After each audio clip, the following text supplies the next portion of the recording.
Caminhar pode ser a melhor forma de se conhecer. Vem com Andréa Prestes no projeto Caminhos pelo Mundo. Olá, caminhantes, peregrinas e peregrinos. Hoje, uma alegria ter a Karina Costa aqui com a gente para bater um papo da comunidade Na Trilhas. E aí, Karina, tudo bom? Oi, tudo! Estou muito feliz de estar aqui com vocês para contar um pouquinho dessa trajetória de peregrina aí pelo mundo e se conseguir de alguma forma e contribuir para quem gosta de caminhar com algumas informações, estou feliz.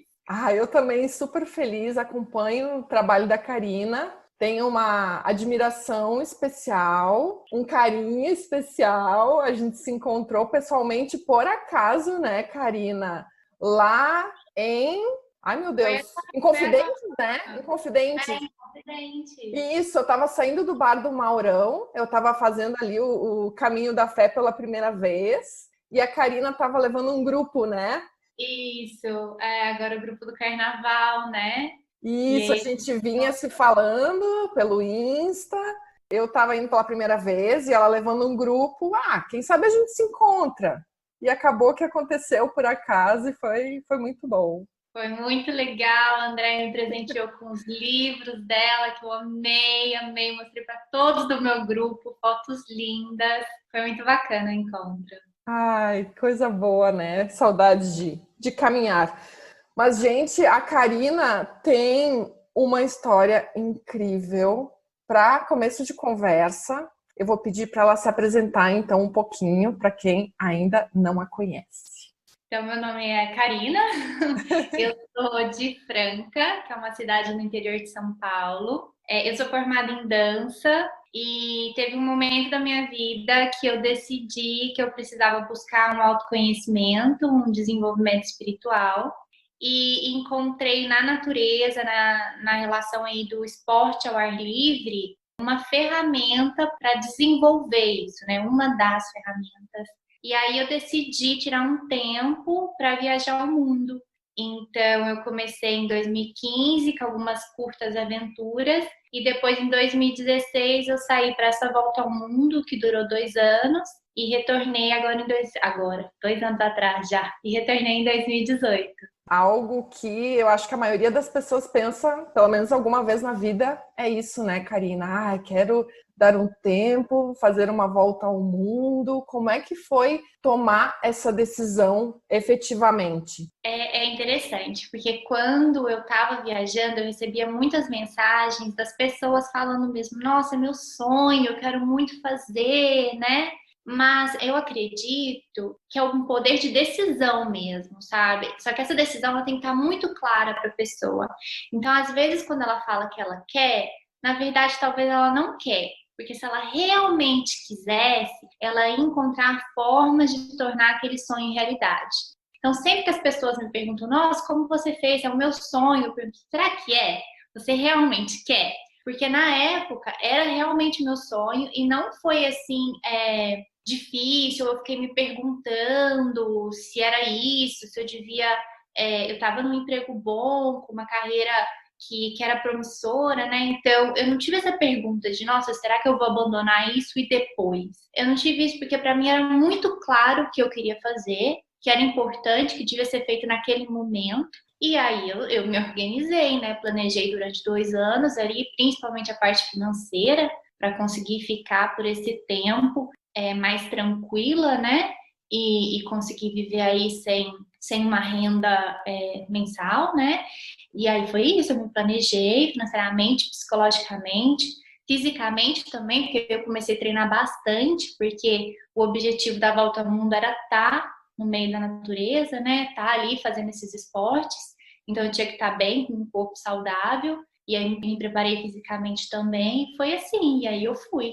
E deixa eu te perguntar, antes teve um mochilão teste, como é que foi? Porque assim, uma coisa é a gente fazer pequenos trekkings, né? De, sei lá, 2 semanas, 8 dias. A outra é a gente ficar 2 anos fora, né? 2 anos sozinha no mundo. Então, eu acho que foi muito prudente da minha parte conseguir fazer esse teste e ver se era isso mesmo que eu queria e também quais as ferramentas que eu poderia usar, quais equipamentos e como que eu me comportaria numa experiência como essa, né? Estando meses aí na estrada. Então, eu fiz esse mochilão aqui pela América do Sul. Eu fiz Argentina, Chile e Peru.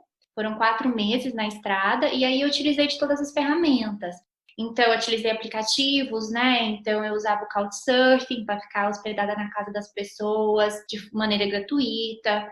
Eu utilizei o Workaway, que é um site de trabalho voluntário, que você troca o seu trabalho por hospedagem e alimentação.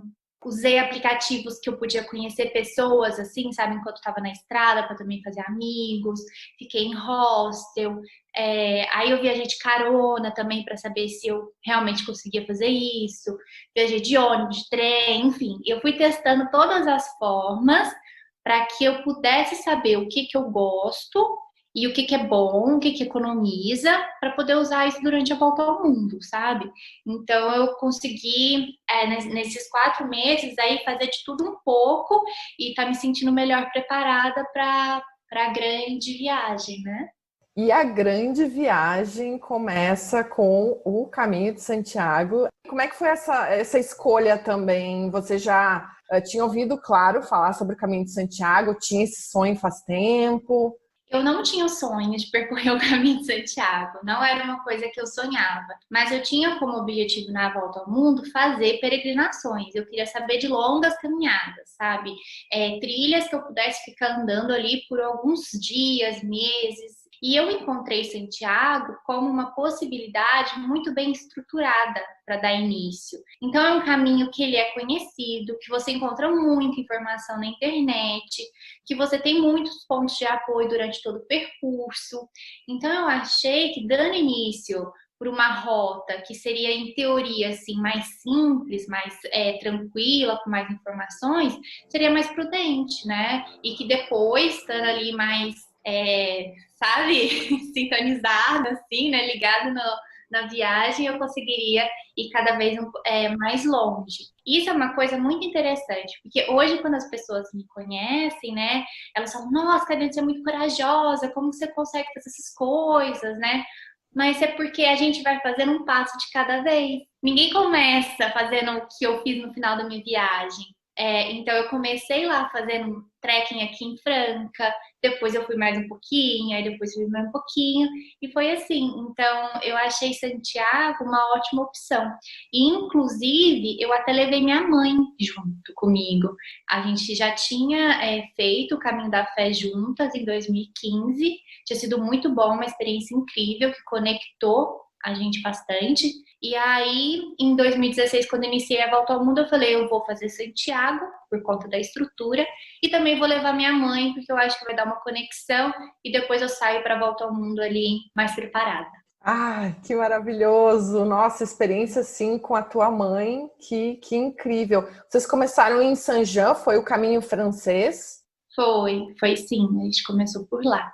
E o que ela achou? Porque vocês já tinham feito o Caminho da Fé, que tem muita gente que diz, eu vou fazer o Caminho da Fé para treinar para Santiago. Não, é o contrário. O Caminho da Fé é super desafiador, né, Karina? É desafiador, a altimetria, né, é bem variável, a gente sobe e desce o tempo inteiro, todos os dias subindo e descendo, né, no Caminho da Fé. Mas o lance do Caminho de Santiago, a gente não dorme. Bom, se você fica em albergues públicos, né? Mas você não dorme tão bem quanto você dorme no Caminho da Fé, por exemplo. Acho que o Caminho da Fé a gente tem um luxo ali ainda, né? São pousadas pequenas que recebem a gente de maneira muito acolhedora. E isso é muito distinto no Caminho de Santiago. Você é mais um ali, né? No meio de uma multidão. Então, você dorme ali, às vezes, né, num barracão com 100 pessoas, você vai tomar banho ali, tem mais um tanto de gente na fila. Então, tem esses desconfortos que eu acho que foi novidade para minha mãe, entendeu? Então, a minha mãe, ela estava na época com 66 anos, E isso foi o que mais me admirou nela, sabe? Porque por mais que o percurso ele não fosse fisicamente tão exaustivo quanto, demandasse tanto quanto o Caminho da Fé, tinha esse lance das acomodações, né? De você não ficar, não ter privacidade, de você não ter tanto conforto. Então, eu fiquei bem, assim, encantada, sabe? Com a forma como ela se propôs a fazer isso e viveu muito intensamente. E fisicamente, acho que foi o mais difícil, foi o primeiro dia para ela, que são os Pirineus. Esses são bem desafiadores, mas depois foi tudo tranquilo. E a gente fez, se não me engano, foram 34 dias. Foram super bem, eu fiz em 38. Vocês pararam em alguma cidade para fazer alguma pausa algum dia ou não? Não, a gente andou todos os dias. Até porque a gente minha mãe tinha 45 dias, né, de viagem. E a gente ainda queria fazer um passeio ali por Portugal, né? Então a gente foi andando todos os dias. A gente tinha dias que fazia 19 quilômetros, 16 quilômetros e descansava. E depois outro dia fazia um pouquinho mais puxado, mas a gente andou todos os dias. E depois veio a GR-92, É isso, né? No sul da Espanha, que é uma rota de uma gran ruta de trekking. Isso, é de trekking. E na verdade foi assim, foi bem espontâneo. Depois que minha mãe voltou para o Brasil, eu não tinha roteiro, assim, né? Eu tinha umas ideias na cabeça, mas eu não tinha roteiro da volta ao mundo. Então foi assim, uma pessoa ia me contando, eu ia descobrindo, eu ia sentindo assim o que eu estava precisando. E aí essa GR surgiu dessa necessidade, né, de voltar a andar. E foi logo em seguida do caminho de Compostela. Então, eu ainda estava sentindo um pouco ali do tornozelo, né, do estresse de fazer um longo caminho. E aí eu fui fazer, só que a marcação, ela não é muito boa. Então, assim, são para pessoas que têm mais experiência com trekking, sabe? Ela é uma trilha que é montanhosa, então você passa por trilhas mesmo que são estreitas, um caminho bem pedregoso.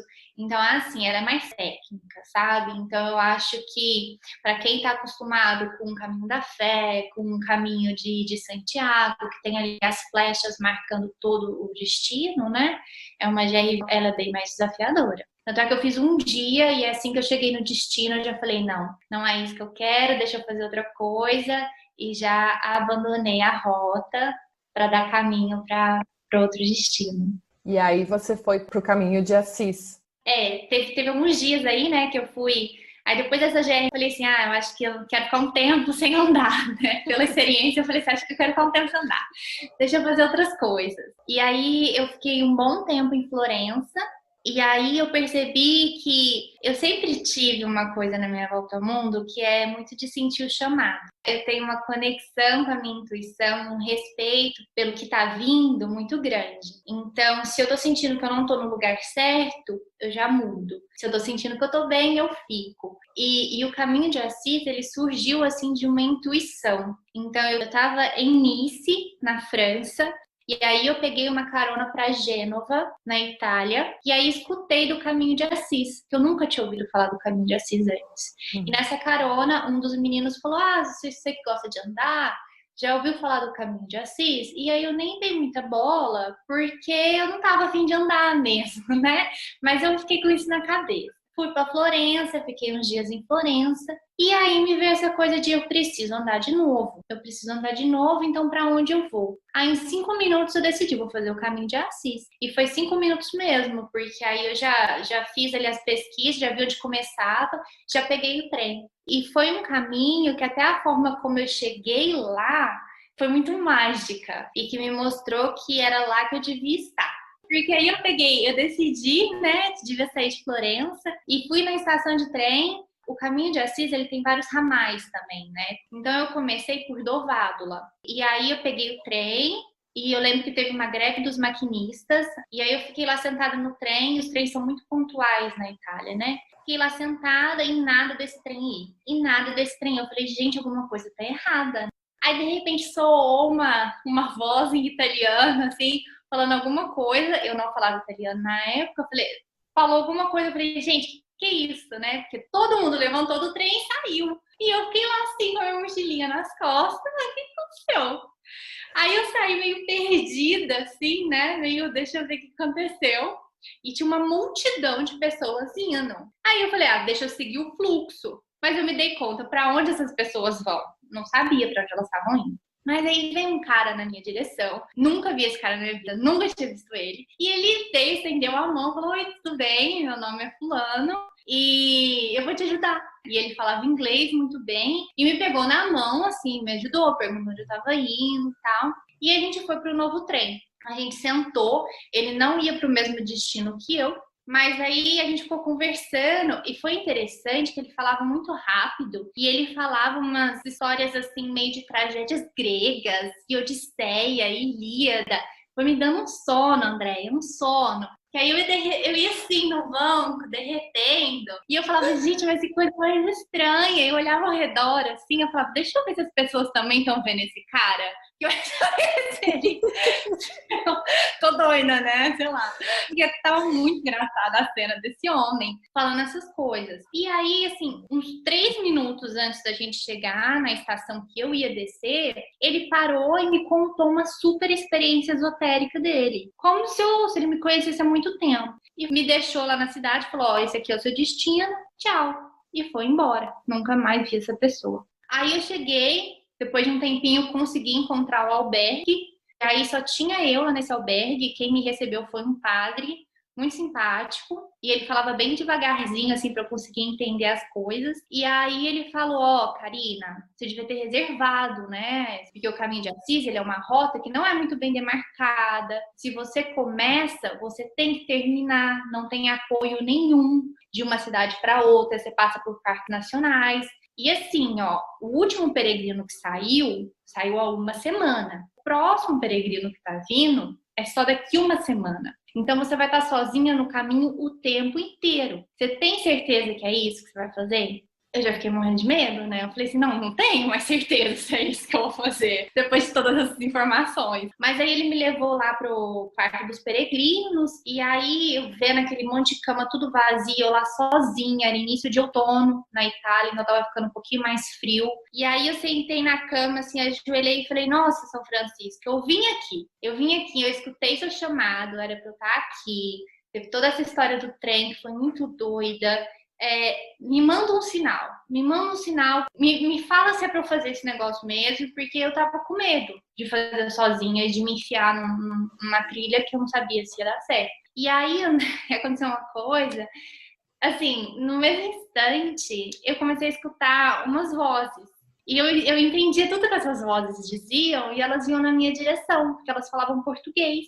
Elas falavam português do interior de Minas, com sotaque mineiro. Aí abriu a porta, tinham 3 irmãos de Patos de Minas que iam fazer o Caminho de Assis também. Insano, não é? Pra mim, aquilo lá pra mim foi um milagre. Nossa. Foi um milagre, porque eu tinha acabado de pedir, eles abriram a porta e falaram, oi, tudo bem? A gente é de Patos de Minas, a gente vai fazer o Caminho de Assis. E o mais interessante de tudo isso, quando a gente acordou no dia seguinte, para começar a caminhada, que dia que era? Dia de São Francisco de Assis. Menina, que intuição porreta você tem, hein? Foi Nossa. incrível, foi incrível. Foi assim, eu tenho muito carinho pelo Caminho de Assis, porque para mim ele foi uma experiência muito mágica. Ele foi uma experiência muito mística, muito de contato com o mágico mesmo, sabe? E sem contar, assim, que os parques que a gente passa, eles são muito preservados. Então, você tem um contato ali com uma natureza muito pura, sabe? Então, para mim, ele foi todo o trajeto muito mágico. E essa foi só uma das experiências que eu tive durante todo o percurso. Porque foi cheio, assim, de coisas inexplicáveis, desse mistério do mundo, sabe? E aí, a gente caminhou juntos, eu e os irmãos, durante todo o percurso. E aí depois a gente terminou em Assis, e aí eles voltaram para o Brasil e eu continuei a viagem. Mas foi muito impressionante. E eu preciso fazer um parênteses agora, que a Karina está contando essas histórias mágicas no novo livro, né, Karina? Isso. Eu tô terminando, né, o novo livro, ele ainda não tá pronto. Tô escrevendo todas essas histórias. A viagem, ela foi muito marcada por passagens incríveis, indescritíveis, assim, que eu tô espremendo a cabeça para conseguir encontrar palavras para descrevê-las, mas eu acredito que no meio desse ano aí a gente consegue lançar. Mas para quem tiver curiosidade em conhecer, o primeiro trecho da história está disponível. Então, nas minhas redes sociais vocês encontram um link e conseguem ler o primeiro capítulo. É só buscar por Na Trilhas. Depois, Karina, você continuou caminhando pela Itália via Francígena, é isso? Depois eu vi várias coisas. Na verdade, a Via Francígena foi quase um ano depois disso, porque depois eu fui para a África, fiquei um tempo, fiquei quase 5 meses na África, e aí depois eu retornei para a Europa e fui fazer a Via Francígena. Para quem não sabe, né, é uma trilha que tem início na Inglaterra, na verdade, e termina em Roma, mas a Via Francígena original, ela tem como destino final Jerusalém. Então, a trilha ela continua pela Turquia, Síria e Israel. É que ultimamente a gente não consegue fazer esse percurso a pé, né? Turquia, Síria não dá. A mais percorrida é início na Inglaterra até Roma. Então, no total, são 2.000 quilômetros esse trecho. Mas eu fiz ele no norte da França. Então, eu caminhei da Via Francígena 1.600 em 2 meses e meio. E comparando com esses outros 2 caminhos que você já tinha feito, o que você diria da Via Francígena? Ela é longa. A paisagem deve ser parecida com o Caminho de Assis ou não? Nada a ver?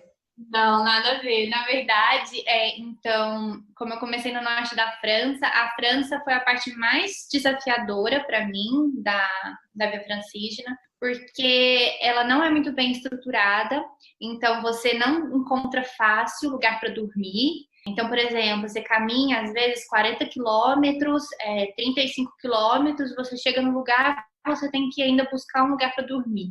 Aconteceu várias vezes de eu chegar nesse pequeno vilarejo e não ter hotel, e não ter lugar para dormir. E aí eu ter que bater na porta de uma igreja e pedir para que eles me hospedassem, me colocassem ali com uma freira, com um padre, na casa de uma família que frequenta a igreja, sabe? Então, nas primeiras 3 semanas, assim, a minha rotina era essa. Era caminhar e debaixo de muita chuva, eu peguei muita chuva no começo, e eu chegava no lugar e ainda tinha que ter esse esforço de buscar uma hospedagem. Esse primeiro trecho ele foi muito desafiador e ao mesmo tempo também muito surpreendente, porque eu conheci muita gente que me ajudou, muita gente que me ajudou. Eu fiquei em escola, em mosteiros, eu fiquei em casas de padres, eu fiquei em famílias que me receberam super bem, né? E me deram ali. Eu lembro que eu jantei numa casa que tinham 5 menininhas, todas loirinhas, as filhas, assim, né? E a mãe preparou a melhor refeição, era uma pizza coberta de bacon, assim, e eu sou vegetariana, né? E eu não tive coragem de falar que eu era vegetariana. Comi a pizza ali, nossa, que delícia, tá ótimo. Então, mas também eu passei por momentos de ficar em lugares que eu não me sentia segura. Então, teve alguns casos de passar um pouco de temor em questão de assédio. Eu tinha que andar com um canivete com um spray de pimenta, que teve 3 momentos que eu não tive que usar, mas eu tive que ameaçar que poderia usar. Então, foi desafiador esse trecho da França. Mas também você passa ali na região da Champagne, que é muito bonito. Você conhece ali, você pode tomar champanhe, literalmente na região da Champagne. E depois, quando a gente chega na Suíça, aí as coisas melhoram bastante. A questão da estrutura, da hospedagem, da marcação. A Suíça é um país que recebe muito bem. Então, uma coisa que eu fiquei encantada era que você estava andando e como é um país pequeno, as cidades elas ficam muito próximas uma das outras, né? Então, você vai cruzando de uma cidade para outra muito rápido. E você encontra banheiros públicos durante todo o trajeto. Então, não tem essa coisa de você usar o mato, como boa parte do trajeto você usa, né? E lá na Suíça, os banheiros públicos são extremamente limpos, assim, com papel higiênico duplo, ali, sabe? Dupla. Era muito... Eu ficava abismada com isso. Eu ficava, meu Deus, é coisa de primeiro mundo isso. sabe? Eu ficava encantada. Aí você podia, tipo, encher suas garrafinhas em qualquer fonte que você encontrasse no caminho, porque a água era pura. Só que é um país caro, assim. As hospedagens são mais caras, a alimentação um pouco mais cara também. Mas eu acho que eu fiz em uma semana, 8 dias, eu cruzei a Suíça. E aí entrei na Itália. E aí na Itália, a Via Francígena é extremamente estruturada. Aí você vai encontrar refúgios, aí você vai ver a marcação muito boa, aí você vai começar a encontrar mais peregrinos, porque muitos peregrinos dão início à Via Francígena pela Itália, ali no Gran San Bernard, que é uma passagem, né, bem a fronteira ali da Suíça para a Itália, maravilhosa, se dependendo do tempo, da época que você passar, não vai passar no inverno, porque é muito frio. Mas depois você ainda pega o lago congelado, as montanhas todas nevadas, sabe? Muito, muito bonito. E aí depois na Itália é só alegria a Via Francígena. A paisagem ela vai mudando bastante, desde a França, Suíça, que você pega montanhas nevadas e tal, e depois a Itália, você passa pela Toscana, depois você passa pela Hungria, então vai alterando a paisagem e o que faz da caminhada muito mais prazerosa, né? E aí você encontra os peregrinos também no caminho. Eu lembro que quando eu terminei e cheguei em Roma, mentalmente, assim, porque uma coisa é você andar um mês, outra coisa é você andar um mês e meio. Acho que depois você passa dessa fronteira de 2 meses, assim, alguma coisa dentro de mim mudou, assim, de não aguentar mais a rotina, de acordar, comer, andar, comer, voltar a tomar banho e dormir. E essa constância de rotina, de acordar ali 4 horas da manhã e fazer isso. Então, no final, o corpo ele já estava super acostumado. Eu conseguiria andar mais 3 meses. Mas a cabeça, eu já estava assim, meu Deus, eu quero terminar. Eu quero terminar esse negócio, eu quero chegar em Roma e chega, sabe? E eu lembro que quando eu cheguei em Roma, eu me joguei assim, ó, em frente do Vaticano, assim, eu deitei no chão e eu falei, graças a Deus, eu terminei. Me veio um sentimento de capacidade muito grande, de sensação de que realmente quando a gente coloca uma ideia na cabeça e coloca ali a nossa alma, o nosso coração, a gente é capaz de realizar. Então, essa minha sensação de eu conseguir, eu acho que eu carrego ela até hoje. Acho que tudo que eu vou fazer na vida, assim, ela tá aqui dentro, sabe? Que me lembra, assim, ó, você consegue, sabe? Então foi muito bacana. Eu quero destacar, não consigo não destacar a questão do assédio que você falou. O que você diria para mulheres que querem fazer algum caminho sozinha, seja fora do Brasil, seja aqui? Por exemplo, o Caminho da Fé eu comecei com amigos e tenho vontade de concluir sozinha. Então, assim, que dica você daria para as mulheres que querem caminhar sozinhas? Se parte do seu coração, se isso é uma verdade para você, um sonho, uma coisa que realmente parte do seu coração, vai e faz. Porque ao mesmo tempo que existe, isso em muitos poucos caminhos, toda a minha viagem, assim, eu vivi isso na Via Francígena e especificamente na França. O restante foi cheio de bênçãos, assim. E outra coisa, sendo mulher, por mais que a gente passe por esses momentos de assédio que pode acontecer, a gente também tem muitos privilégios. Às vezes, mais privilégios do que se fosse um homem caminhando sozinho. Então, eu penso que na Via Francígena eu consegui hospedagem muito mais fácil do que se eu fosse um homem, entendeu? Então, eu estava muito consciente desse meu privilégio de ser uma mulher e também de ter características europeias, assim, que eu acho que as pessoas elas têm medo do desconhecido. E quando a aparência, isso é ruim, mas assim, é um fato no mundo. O ser humano ele tem medo desse desconhecido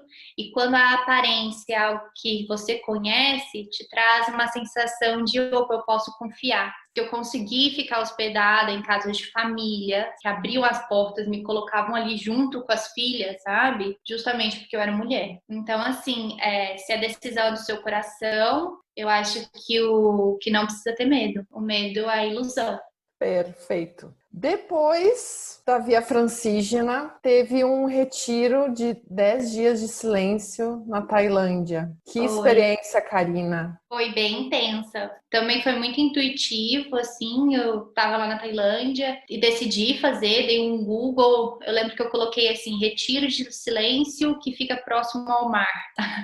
E aí achei esse lugar. Foi muito desafiador na questão de que a gente tinha muito pouca alimentação lá. Então, é um preço muito baixo, assim, né? Porque você tem toda a alimentação e hospedagem lá durante 10 dias. E aí você tem um café da manhã, e depois você tem um almoço, e depois só tem um chá. E você não come mais nada. Então, você toma um café ali em torno das 8 horas, almoça em torno da 1, e depois às 6 horas da tarde você tem um chá. E eu tava vindo de uma rotina, já tava na estrada há mais de um ano, era 1 ano e meio que eu já tava viajando, muito de independência, de autonomia, de comer na hora que eu queria, de comer o que eu queria, de poder comer tudo que tava na minha frente. E de repente chegar num lugar que a comida era dada em horários restritos, né, certos, e era pouca. Então, nos primeiros dias, eu lembro que eu pensei assim, meu Deus, eu vou morrer de fome, eu vou morrer de fome. Mas aí, depois de 3 dias, eu super me acostumei, me adaptei, a relação com a comida virou outra coisa também, de você respeitar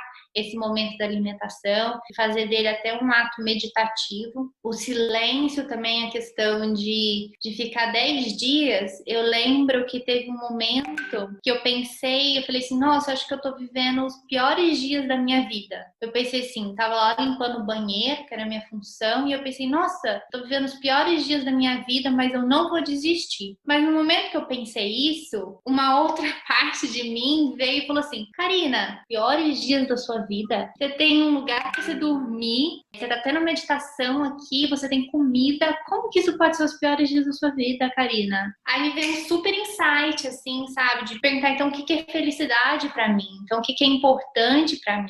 E aí, depois desse momento de uma autoconscientização, eu comecei a desfrutar do retiro de uma forma bem mais plena, assim, bem mais inteira, de entender o que eu estava ali, da rotina, né, de você acordar cedo. A cama, ela não tinha colchão, você dormia num tipo de um cimento, assim, com um travesseiro de madeira. Era bem espartana, assim. Mas aí eu conseguia ir vendo, dentro de cada coisinha do dia, uma oportunidade de aprendizado, sabe? Uma janela aí de oportunidades. Foi uma experiência muito forte. Eu acho que deu uma mudada depois para que eu conseguisse traçar para mim o que é felicidade para Karina, quais são os objetivos que eu tenho, que eu quero ter na minha vida, para onde eu tô indo, e questionar mais que esse rumo, o destino que eu quero chegar, venha mais da minha consciência do que as pessoas dizem que é felicidade, do que as pessoas acham que é certo ou que é errado. E que eu acabei pensando que talvez seja essa a real liberdade, né? A gente conseguir saber o que é pra gente as coisas. E a partir desse momento, ir atrás delas. Eu fico me imaginando, eu ainda tenho vontade de fazer um retiro assim de silêncio, mas não precisa ser cama de cimento e travesseiro de madeira. Mas você vai arrumando formas diferentes, sabe? E aí depois, quando você realmente deita numa cama, nossa, dá um prazer. Até hoje, ó, já faz 2 anos já que eu voltei. Hoje eu deito na minha cama, tem dia que eu agradeço tanto a vida de saber que eu tenho uma cama com um edredom limpinho, lençóis, sabe? Te dá uma sensação de você dar o valor para as coisas que você tem, sabe? Para as coisas que você conquista. Tem a parte também do trabalho voluntário, lá com as irmãs da Madre Teresa de Calcutá, que também deve ter sido um mergulho. Foi. Para começar, a Índia, né, é um país muito diferente. Tudo, assim, é muito diferente. O cheiro do lugar, a cultura do lugar, as cores, sabe? A forma como as pessoas se comportam, tudo é muito diferente. Então, você já tem esse choque ali quando você chega no país. Calcutá é uma das cidades mais pobres do país. E se você sai, assim, para a periferia de Calcutá, é uma coisa miserável mesmo, sabe? É uma miséria que eu nunca tinha visto na vida. Então teve esse choque, mas ao mesmo tempo ver o trabalho das irmãs ali te traz um reconhecimento, assim, porque no meio dessa confusão toda tem ali a casa da Madre Teresa, que é um pedaço ocidental no meio dessa confusão.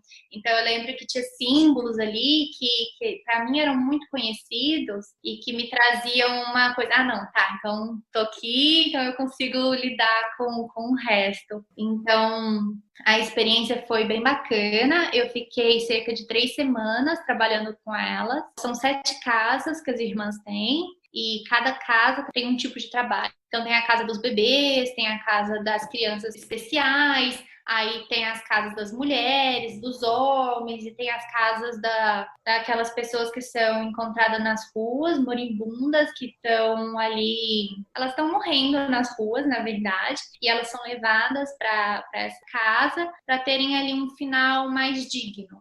E aí você pode escolher em qual casa você quer trabalhar, ou dependendo se a casa tem necessidade, aí as irmãs te orientam aí para lá. E a experiência é bem intensa. Eu fiquei trabalhando com as crianças especiais, então era bem na parte da alimentação, de limpar, de brincar. E para mim essa foi uma experiência muito intensa, porque eu não tinha esse hábito de fazer esse tipo de trabalho voluntário, então inicialmente foi desafiador, e que depois eu fui aprendendo a também gostar disso, sabe? A colocar ali uma energia cardíaca ali de ver essas crianças de uma outra maneira.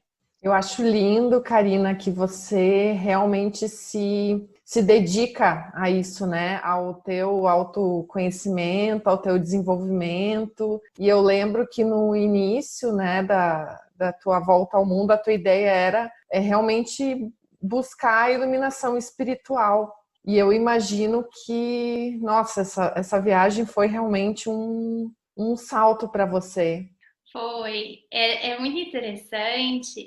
Eu me olhando agora, né? Porque 4 anos atrás, quando eu comecei a viagem, essa sensação que eu acho que outras pessoas também devem ter, talvez seja do ser humano, da gente querer chegar nesse ponto onde depois dali tudo é tranquilo, é o paraíso, então a gente para de sofrer. Eu acreditava que a iluminação espiritual era isso, que a gente para de sofrer, que é um ponto que a gente não fica mais perturbado por emoções, por essa coisa de fugir da dor e correr atrás do prazer, sabe? Eu queria chegar nesse momento. Mas eu acho que a viagem me ensinou que o lance não é chegar nesse momento que a gente vai ficar lá descansando. O lance é a jornada, é viver, a vida tá em cada passo. Esse foi a grande descoberta da viagem. Parar de, desejar esse ponto onde eu, enfim, iria descansar e começar a desfrutar de cada passo que eu dou, de cada dia, de cada momento, de cada aprendizado. Tive que viajar o mundo para descobrir isso, que eu poderia ter descoberto em casa, né? Mas cada um tem o seu karma, tem a sua história.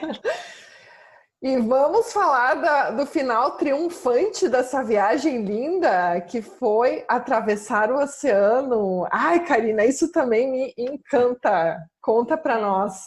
Foi muito desafiador, foram 45 dias de travessia. A gente teve na primeira perna ali, a gente teve 17 dias em alto mar.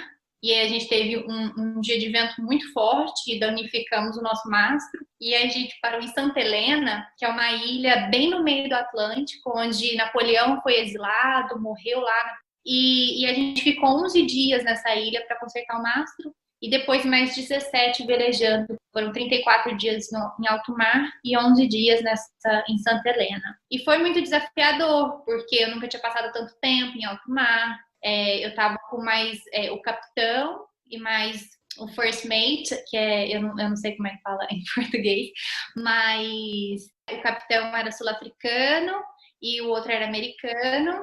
Não eram pessoas que eu conhecia muito bem, então o lance do convívio ali foi um pouco desafiador. E quando a gente está num veleiro, o mundo é minúsculo, né? O mundo é aquilo ali. E as coisas têm uma dimensão muito maior. Então, saber trabalhar as emoções ali, o convívio com o outro, foi desafiador mesmo. E sem contar que é exaustivo, assim. Quando você vai no banheiro aqui, por exemplo, você vai fazer um simples xixi. Você terminou, você aperta a descarga, acabou, né? Depois você lava a mão, vai embora. Quando você tá no veleiro, a descarga não é assim. Primeiro que você tá balançando de um lado para o outro, né? Você tá indo ali, vai lá fazer um xixi de um lado para o outro. Seu corpo tem movimento 24 horas por dia de um lado para o outro. E você só quer fazer um xixi, rápido, um xixi. Só que demora para você tirar a calça porque você tá balançando. Aí você vai fazer o xixi, você tem que bombear. Para dar descarga, você tem que bombear 50 vezes o negócio, sabe? Para o xixi ir embora. Então, tudo que você vai fazer dentro de um veleiro, ele demanda mais energia. Tudo. Lavar uma louça, cozinhar, tomar um banho, raríssimos banhos também, a gente teve um problema com água. Então, as coisas elas tomam uma dimensão muito maior. Então, a gente precisa estar mais consciente, lúcido ali para lidar melhor com aquilo. Então, foi uma experiência desafiadora. Mas, por outro lado, você está cercado por uma paisagem que só 5% da humanidade esteve, entendeu? Então, você olha ao redor, ali 360, água, só água, aquele horizonte infinito, assim. E aí eu lembro das noites, quando não tinha lua, de eu conseguir ver toda a Via Láctea, ver inúmeras estrelas cadentes. Eu lembro que eu via tanta estrela cadente que eu começava a pedir para mim, aí depois pedia para minha família, e depois fazia pedido para os meus amigos de tanta estrela cadente que tinha. E nessas noites o mar fica muito escuro, e aí o veleiro vai passando, os plânctons fluorescentes vão acendendo tudo ao redor. Assim. É uma paisagem que você contempla e não tem como você não ser catapultado para uma instância superior, sabe? É como se você observa aquilo e a sua cabeça, assim, eu não sei, ela dá uma amplitude, assim, que você consegue ter uma dimensão real do que é a vida, do que é você, qual é o seu papel. Não sei, parece que a natureza, ela coloca a gente no nosso lugar, sabe? Para mim foi uma experiência muito intensa. E tô doida para fazer outra, assim, não vejo a hora de conseguir quero muito cruzar o Pacífico, é um sonho, e outros projetos aí em mar, que é muito, muito bacana, muito. Ai, que vontade! Eu tenho 500 mil caminhos na minha lista e outras coisinhas, né? Dentre elas, eu amo o mar, amo o mar. Ai, menina, me conta um pouquinho do Caminho da Fé, como é que surgiu, porque foi depois de toda essa jornada que surgiu, então, esse chamado para guiar grupos no Caminho da Fé. O Caminho da Fé, então, eu fiz ele em 2015, né, com a minha mãe, antes de tudo isso.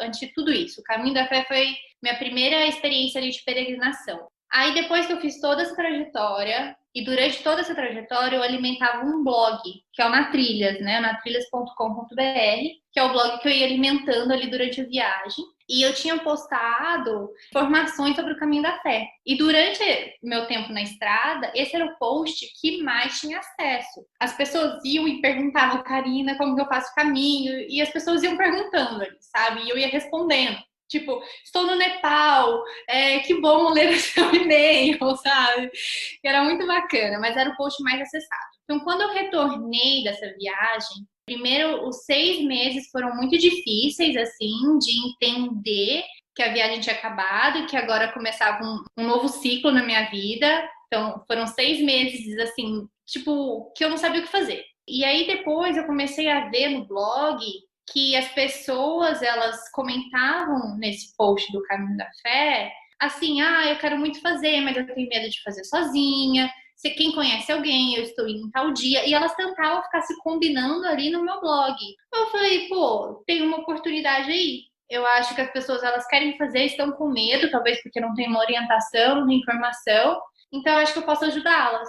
E aí foi que surgiu a ideia de guiar um primeiro grupo, né? Eu lembro que eu fiz uma pesquisa com essas pessoas do blog, e aí elas falaram uma data, e eu falei, então tá, então vamos. E aí foi que eu fiz o meu primeiro grupo, porque eu vi essa oportunidade lá. Eu vi assim, as pessoas estão se organizando, elas precisam de alguém para colocar, sei lá, para juntar as pessoas e falar, vamos. E aí eu fui essa pessoa. E aí a gente fez, o primeiro grupo foi em julho do ano passado, em julho de 2019. E foi um grupo pequeno, eram 4 peregrinos e eu. E foi muito interessante, porque quando eu cheguei em Confidentes, lá no bairro do Maurão, eu olhei lá, tem um livro, né, pra gente assinar a nossa passagem. E aí eu peguei o livro para assinar lá com o meu grupo, né? Falei, gente, assina aqui e tal. E aí eu conversando com o Maurão, falei, pô, Maurão, eu tive aqui há 4 anos atrás. Aí ele falou, duvido. Eu falei, não tive, o senhor não lembra de mim? Falei que ia viajar o mundo e tal, né? Aí ele pegou lá o livro de 2015 e falou, então procura seu nome aí. Aí no que eu abri o livro, procurei lá a data próxima e achei. E eu estava no mesmo lugar, na mesma hora, há 4 anos atrás. Foi, assim, muito sincrônico. Eu estava era a mesma data, se eu não me engano, era dia 7 de julho. Eu estava no mesmo lugar em 2015 e em 2019. Só que em 2015 eu estava eu e minha mãe, dando início a tudo isso. Em 2019 estava eu guiando peregrinos no caminho da fé. Para mim isso foi um sinal muito grande do universo, assim, de que eu tinha feito a coisa certa, eu estava no caminho certo, assim. O meu lance era eu e minha mochila, viajando o mundo. Nunca pensei que eu consegui ter a responsabilidade de pegar outras pessoas e auxiliá-las nesse percurso. Mas aí depois as coisas foram acontecendo, eu fui aprendendo, lidando com as pessoas. E hoje é um sucesso, assim. Hoje meus grupos, a gente guia, o último grupo foram 18 pessoas. Tenho peregrinos hoje de quase todos os estados do Brasil. Então, é uma alegria conduzi-los num trajeto que para mim foi muito importante e numa atividade que faz parte da minha vida. Parece que é para mim, assim, sabe? Então, eu me sinto muito realizada guiando essas pessoas. Por mais desafiador e com muita responsabilidade que é essa função, mas me traz grandes alegrias, assim. Ai, é lindo o teu trabalho, eu vejo o cuidado, eu vejo o carinho que você tem. Quem ainda não segue a Karina na Trilhas lá no Instagram, é muito gostoso também acompanhar quando você está com um grupo, né? Acompanhar ali nos stories, a gente vai caminhando junto, é muito bom. Porque aí eu vou andando com eles também, vou filmando e tirando foto, e contando as histórias e estimulando, porque eu acho que o caminho, ele tá ali. Mas cada pessoa que percorre o caminho vai fazer um caminho diferente. E é a pessoa que vai fazer o caminho. E o caminho vai dar justamente o que a pessoa precisa. Não é nem o que ela pede, mas é o que a pessoa precisa. Então, observar o primeiro dia de um peregrino e depois o último, quando ele chega na Basílica, é mágico, assim, é indescritível a mudança da energia desse peregrino, a mudança de consciência, o sentimento de realização, assim, sabe? É impressionante. Então, durante o caminho, eu tento estimular. Não que eu me sinta responsável, porque já disse, cada um vai ter um caminho, né? Cada um vai fazer a sua trajetória. E não cabe a mim dizer como que cada um vai fazer. Mas no que eu puder estimular esse pensamento de essa autoconscientização da pessoa, saber que é ela que está ali, responsável pelo caminho dela, eu acho que eu estou fazendo o meu trabalho. E é muito bonito ver. É muito bonito ver quando eles chegam no final ali e a sensação de que conseguiram, de que são capazes, de que cumpriram as promessas, ou que desfrutaram, né, da companhia do grupo, enfim. É muito, muito linda. É mais legal agora ver as pessoas concluindo do que concluir um caminho, por exemplo. Sim. Muito mais legal. Imagino uma super realização, né, Karina? Nossa. Então, vamos pro bate-bola? Vamos. O que não pode faltar na tua mochila? Meu samurai. Só que acho que só as pessoas que vão ler meu livro vão entender. Eu tenho um samuraizinho, que é um chaveirinho, assim, que eu carrego ele na minha mochila e ele é um grande companheiro. Todas as minhas coisas têm um nome, assim. Então, minha mochila tem nome, o samurai, meu tênis tem nome, porque eu acredito que as coisas, elas dão força pra gente, né? Então, eu não faço nenhum caminho sem meu samurai, porque ele me ajuda a lembrar que eu fui capaz de fazer as coisas e que eu continuo sendo. Eu ia te perguntar bota ou tênis, então já sei que é tênis. Como é que é o nome do tênis? Forrest Gump. Ai, amei! Vou ter que perguntar o nome da mochila também. Artemis. Ai, maravilhoso! É a deusa grega, né? Na mitologia, ela é que fica ali entre o mundo selvagem e o mundo da civilização. E ela representa um pouco do arco e flecha, e que também tem conexão com o meu signo. E ela fica entre esses dois mundos, assim. Então é onde eu acho que eu também tô.